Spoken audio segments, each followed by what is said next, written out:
This is Miyah Sundermeyer, and I'd like to welcome you to the latest edition of my blog, Hello World with Miyah Sundermeyer. So, I already said that in the beginning. But anyway, I would like to do a very special tribute to a young 16-year-old boy named Zachary Bisiar, who passed away on December the 7th of 2013. Now, for those of you who don't know who Zachary Bisiar was, he was aboard the Delta Flight 128 bound out of Seattle, and he was headed to Atlanta with his mother, Tony Rolando, and her mother, and her other son, Taryn Bisiar, and they were on their way to see Charlie Rolando, who was in the U.S. military, and about 30 minutes into the flight, Zachary went into cardiac arrest, and one of the flight attendants had attempted to perform CPR on him, but he was not responding, so he ended up passing away.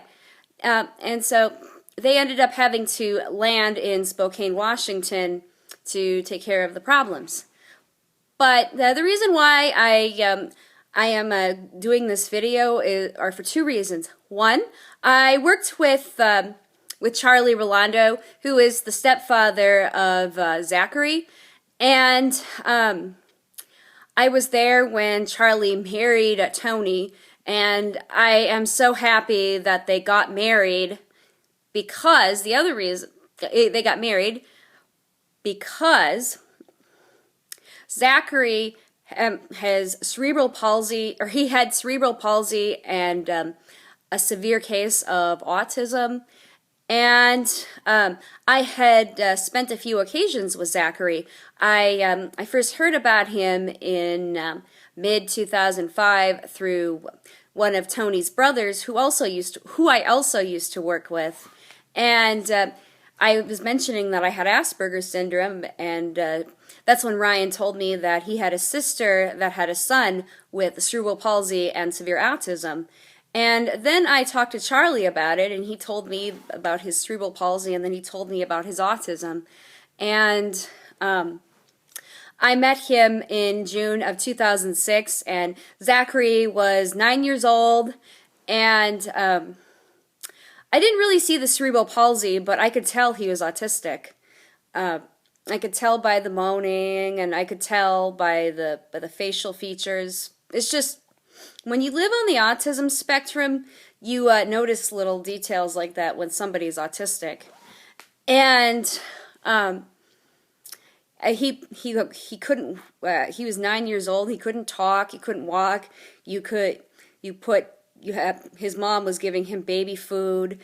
And then another time I saw him sitting in a wheelchair, dressed up as one of the groomsmen for Tony and Charlie's wedding, and he was wearing a white suit with a blue tie and a blue boutonniere, because the theme of the wedding was blue and white. And it was just so neat to see Zachary wearing a tuxedo, and he could be part of something so special. And then the last time I saw Zachary was at his Uncle Ryan's wedding. Now, Ryan Lahey is Tony's brother, and he was learning how to walk, and he was using a walker, and they were taking him out on the dance floor. And then, if I recall, I do believe that around 11 years old, they were trying to get him to speak. And to hear about this is incredibly heartbreaking, not only for the Rolandos and the Laheys, and the Thomases, and the Bisiars, but it's heartbreaking for me, because I know Zachary was a very special little guy, and he was sweet.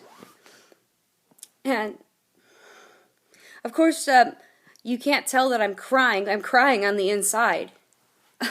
So, now, Zachary will be buried on the 22nd of December, and